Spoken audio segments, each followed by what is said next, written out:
Thank you, Nelson. Mga kapuso, ngayong Pasko, ang ilang aso at pusa, peace be with you muna.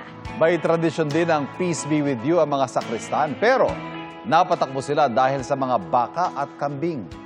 Yan ang pampagod vibes si Darlene Kai. Kung ang Pasko ay araw ng bigayan at pagmamahalan sa ilan, para sa mga sakristang ito, ang Pasko naging araw ng takbuhan.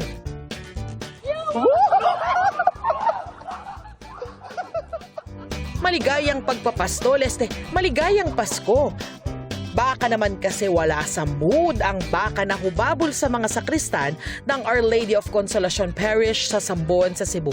Inililibot lang nila noon ang imahe ng Infant Jesus para sa Pax Tecum o Peace Be With You.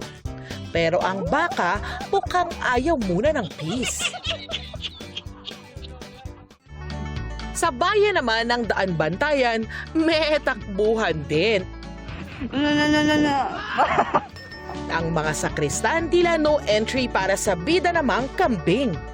Lambing ayaw pero hunting gusto. Matapos ang ilang pagsuwag, pagsubok, nakadaan din ang mga alagad ng simbahan.